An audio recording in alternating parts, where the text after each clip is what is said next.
আমরা যতবারই ব্যবসাকে সামনের দিকে এগিয়ে নিয়ে যাওয়ার চেষ্টা করেছি, ততবারই রাজনৈতিক করার সুবাদে আমাকে এত বেশি মামলা জর্জরিত করা হয়েছিল। আপনারা ভাবুন যে সেই 25 বছর আগে থেকেই আমাকে বারবার কারাগারে যেতে হয়েছে। আমি যখনই আমার প্রতিষ্ঠানে গিয়ে বসছি, যেহেতু রাজনীতি করি, রাজনীতি কিন্তু নিজের পকেট থেকেই অর্থ ব্যয় করে করতে হয়, করার জন্য চেষ্টা করেছি বারবার, কিন্তু ততবারই দেখা যায় আমার ব্যবসা প্রতিষ্ঠান থেকে পুলিশ এসে, ডিবি পুলিশ এসে আমাকে ধরে নিয়ে যাচ্ছে বারবার। একবার গ্রেফতার হলে 3 বছর 4 বছর লম্বা সময় কারাগারে থাকতে হতো। তাহলে দেখা যায় আমাদের ব্যবসা একেবারে ব্যর্থতায় পর্যবসিত হতো। এই কারণে বারবার আমরা ব্যর্থ হয়েছি। আমার রাজনৈতিক কর্ম, আমার জীবন শুরু করেছিলাম ছাত্র রাজনীতির মধ্য দিয়ে। তো আমরা একটি ব্যবসায়িক বান্ধব এলাকায় বসবাস করে আসছি দীর্ঘদিন যাবৎ। আমাদের পূর্বপুরুষরা সেই পুরাতন ঢাকা, যেহেতু ব্যবসাগুলো কিন্তু পুরাতন ঢাকা কেন্দ্রিক, সেইখান থেকে আমরা রাজনীতির পাশাপাশি ব্যবসাও শুরু করেছিলাম, বহুবার ব্যবসা শুরু করেছিলাম, কিন্তু বারবার ব্যর্থ হয়েছি। কারণ আমাদের এই ব্যর্থতার প্রধান অন্তরায় ছিল রাজনৈতিক অস্থিরতা।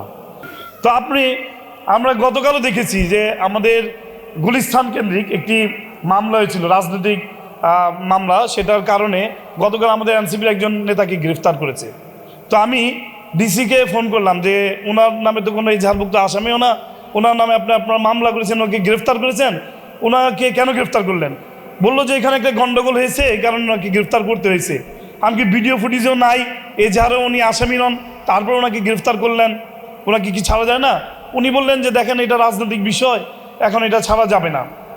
একটিবার ভাবুন যে আমাদের এই সহকর্মী যদি 2 মাস কারাগারে থাকতে হয়, তাহলে এই ব্যবসা কি ওনার থাকবে? নিশ্চয়ই উনি এই ব্যবসা থেকে প্রচুর একটা লস নিয়ে তাকে বের হয়ে আসতে হবে। তার কাজে আমি মনে করি যে আজকের এই উদ্যোগটা, আমরা দীর্ঘ 30 বছর যাবৎ একটি দলের সাথে সম্পৃক্ত ছিলাম, কোনোদিনও আমাদেরকে এভাবে আজকে বোঝানো হয়নি যে রাজনীতির পাশাপাশি আপনার ব্যবসাকে নিজেকে সফল করতে হবে। আজকে এখান থেকে এসে যে জিনিসটি উপলব্ধি করতে পারলাম, আমি মনে করি আবার নতুন করে আমরা যারা ক্ষুদ্র উদ্যোক্তা, আমরা যারা আবার স্বপ্ন দেখি রাজনীতির পাশাপাশি, আমরা আবার নিজেকে ব্যবসায়িক বান্ধব হিসাবে প্রতিষ্ঠিত করতে সক্ষম হব বলে আমি বিশ্বাস করি ইনশাল্লাহ। তো আপনারা দোয়া করবেন যে আমরা যাতে পরস্পরে ব্যবসার মাধ্যমে এবং রাজনৈতিক অস্থিরতা যাতে দূরীকরণ হয় বাংলাদেশ থেকে, তাহলে আমি মনে করি ক্ষুদ্র উদ্যোক্তারা এখান থেকে সুফল পাবে। আর না হয় আমাদের গতকাল যে আমাদের সহযোদ্ধা গ্রেফতার হয়েছে, সে যদি দীর্ঘদিন কারাগারে থাকে, তাহলে কিন্তু তার ব্যবসা কিন্তু একেবারে ধ্বংস হয়ে যাবে। তো আমি মনে করি এই অস্থিরতা দূর করতে হবে। আমাদের মাননীয় বিরোধী দলীয় হুইপ যে আশা প্রত্যাশা নিয়ে এই বাংলাদেশকে নতুনভাবে সাজানোর চেষ্টা করছেন, আমরা ইনশাল্লাহ ওনার পাশে থেকে সর্বাত্মক সহযোগিতা করবো, এই প্রত্যাশা ব্যক্ত করে আমি আমার বক্তব্য এখানে শেষ করছি। আল্লাহ হাফেজ, ধন্যবাদ সবাই। আমাদের অ্যাক্সেস টু ফাইন্যান্স নাই বললেই চলে। অর্থাৎ আপনি যদি ব্যাংকে যান, যে ডকুমেন্টেশনের কথা আমার আগের বক্তা বলেন, উনি একজন ব্যবসায়ী, উনি ডেফিনেটলি জানেন, এর বাইরেও আপনার আনসিকিউর্ড লোন হিসেবে আপনাকে 15 থেকে 16% ইন্টারেস্ট দিতে হবে।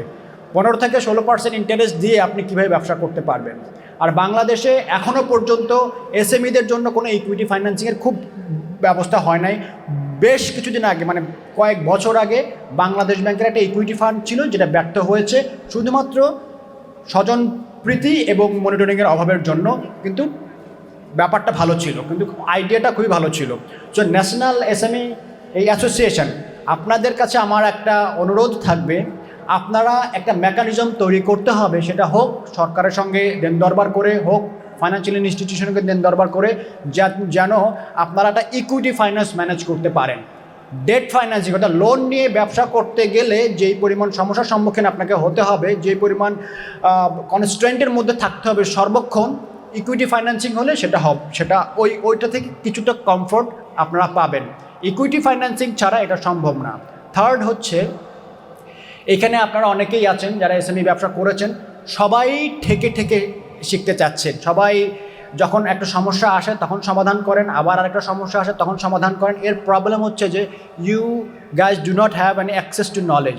এই যে আমার আগের বক্তব্যটাকে বললেন যে কেন কোম্পানি করবেন না, এটা আসলে আমাদের যখন ব্যবসা শুরু করব তার আগেই জানার কথা। কখন আমরা কোম্পানি ফর্ম করব, কখন সোল প্রপার্টারশিপে যাব, আমরা একটা ব্যবসা শুরু করলে এটা ভ্যাট ট্যাক্সের ইমপ্লিকেশন কী। কিছুদিন আগে আমার কাছে আসলেন এক লোক, উনি বললেন ভালোই আমি ব্যবসা করতেছিলাম, কিন্তু এখন তো আমি একটা ট্যাক্সের চিঠি এসছে, আমি তো প্রায় ফকির হয়ে যাচ্ছি। আমি চিঠিগুলো দেখলাম যে এনবিআর ইজ কারেক্ট। সে গত 3-4 বছরে কোনোভাবেই ট্যাক্সের আইনগুলি পড়েও নাই, দেখেও নাই, বোঝেও নাই, সে তার ব্যবসা করে গেছে। এখন এনবিআর যে তার কাছে ট্যাক্স ক্লেম করেছে এটা তো দিতে হবেই, প্লাস হয়তো অ্যাডিশনাল কিছু খরচও তাকে করতে হবে। ফলে সে আমাকে যেটা বলবে, আমি তখন পথে বসে যাব। এই যে আমাদের নলেজ গ্যাপ, এই নলেজ গ্যাপটা আপনাদেরকে অবশ্যই আপনাদেরকে ওভারকাম করতে হবে। তা না হলে একটা সার্টেন পর্যায়ে পর আপনারা কখনোই এই এসএমই যে পর্যায়ে, এসএমইর মূল উদ্দেশ্য হচ্ছে যে এসএমই না থেকে আমরা বড় ইন্ডাস্ট্রিতে পরিণত হব, এই এসএমইতেও আপনারা থাকতে পারবেন না। ফোর্থ হচ্ছে যে ন্যাশনাল এই এসএমই অ্যাসোসিয়েশন, আপনারা যেটা করতে পারেন, আমার একটা প্রস্তাব হচ্ছে যে আপনারা বিজনেসটাকে, বাংলাদেশের বিজনেস আইডিয়াগুলিকে সারা বাংলাদেশে ছড়ায় দেন। আজকে যেমন একটা পত্রিকা আসলে প্রতিদিন 4000 লোক ঢাকা শহরে আসছে। ঢাকা শহর is saturated, all the ideas, specially agro business এবং আইটি বিজনেস যে কোনো জায়গা থেকে করা যায়। আপনারা যদি এই বিজনেস আইডিয়াগুলিকে এবং এস্টাবলিশমেন্টগুলিকে এগুলিকে যদি আপনারা গ্রামে গঞ্জে ছড়িয়ে দিতে পারেন, স্পেশালি অন্তত জেলা শহরগুলিতে, এবং প্রতিটা জেলা শহরে যদি বেশি না আমরা 15 থেকে 25,000 যদি নিউ এন্টারপ্রেনার তৈরি করতে পারি, তাহলে আপনি দেখবেন বাংলাদেশের চেহারাই চেঞ্জ হয়ে গেছে। এছাড়া আপনি ঢাকা কেন্দ্রিক যদি শুধু ব্যবসা বাণিজ্য কেন্দ্রে রাখেন, ইট ইজ নট পসিবল। আর লাস্ট যে কথা হচ্ছে, আমার দেশের কথা না বললেই নয়, Bangladesh is in a very cross road. আমাদের যেই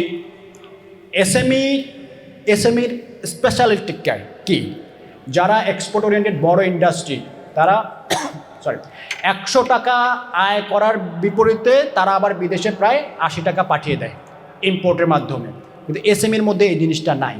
আর বড় ইন্ডাস্ট্রি যখন ফল করে, তখন ইন্ডিভিজুয়াল হিসেবে অল্প কিছু লোক ফল করলেও কিন্তু ইকোনমির উপর চাপটা অনেক বেশি যায়, যেটা আমাদের মধ্যে এখন যাচ্ছে। বড় বড় ইন্ডাস্ট্রিগুলো বন্ধ হয়ে যাচ্ছে, ফ্যাক্টরিগুলো ক্লোজ হয়ে যাচ্ছে। এখন আমাদের কথা হচ্ছে যে, কোয়েশ্চেন হচ্ছে যে, do we have any good news? আমাদের কি সামনে কোনো গুড নিউজ আছে কি না? আমি মনে করি না যে আমাদের খুব রিসেন্ট ভবিষ্যতে আমাদের কোনো ভালো সংবাদ আমরা পাবো। এটা স্বাভাবিক। 17 বছরের একটা নির্মম পরিস্থিতির পরে এত পরিমাণ ব্যাংক ডিফল্ট, সারা দুনিয়ার ইতিহাসের সবচেয়ে বড় ব্যাংক ডিফল্ট বাংলাদেশে, এর মধ্যে থেকে আবার রিকভার করা এটা তো সহজ হবে না। দায়িত্বটা আসলে এখন যে আমাদের স্মল মিডিয়াম এন্টারপ্রাইজ আছে তাদের উপরেই, অটোমেটিক্যালি তাদের উপরেই আছে। কারণ হচ্ছে কি, স্মল এবং মিডিয়াম এন্টারপ্রাইজগুলি মোস্টলি সাস্টেইনেবল, লোকাল কালচারের মধ্যে থাকে, লোকাল ইনগ্রেডিয়েন্টস ব্যবহার করে, লোকাল লেবার ব্যবহার করে, এবং তাদের মধ্যে কিছু এক্সপোর্ট ওরিয়েন্টেশন আছে, এটাই। সো এখন আমাদের এসএমই যদি ফেল করে, তাহলে আমাদের ইকোনমি সামনে একটা ভয়াবহ ডিজাস্টারের মধ্য দিয়েও যাবে। কারণ আগামী এক বছরের মধ্যে আমি দেখতে পাচ্ছি না যে খুব বড় ধরনের কোনো বড় বিগ ইনভেস্টমেন্ট আসবে, গ্লোবাল ইনভেস্টমেন্ট আসবে, কিংবা আমাদের ইন্ডাস্ট্রিগুলো ঘুরে দাঁড়াতে পারবে। সম্ভবই না এটা। এখন সুযোগ হচ্ছে এসএমইগুলি এই ইকোনমিক এই ভ্যাকিউম না হোক, ইকোনমির যে সাস্টেইনেবিলিটি ধরে রাখবার দায়িত্ব আসলে এসএমইর উপরে অটোমেটিক্যালি বর্তেছে। সো আমি আর বেশি কথা বাড়াবো না। আমাকে এখানে আপনারা দাওয়াত দিয়েছেন, থ্যাংক ইউ সো মাচ। আর আমি দোয়া করি এবং আমি আশা করি, আমি আকাঙ্ক্ষা করি যে ন্যাশনাল এসএমই অ্যাসোসিয়েশন শুধু যে একটা রাজনৈতিক দলের উইং হিসেবে না, বরঞ্চ ব্যবসায়ীদের একজন মুখপাত্র হিসেবে কাজ করবে আনবায়াসলি। এবং তারা, আমার আশা এবং আকাঙ্ক্ষা এই যে তারা বাংলাদেশের 70% মানুষ 40 বছরের নিচে, এবং তাদের সকলের ভেতরে একটা করে উদ্যোগ আছে বলে আমরা মনে করি। তাদের সেই বিজনেস উদ্যোগগুলিকে নার্চার করবে এবং সারা দেশে তাদের এই আইডিয়াগুলিকে ছড়িয়ে দেবে। Thank you so much.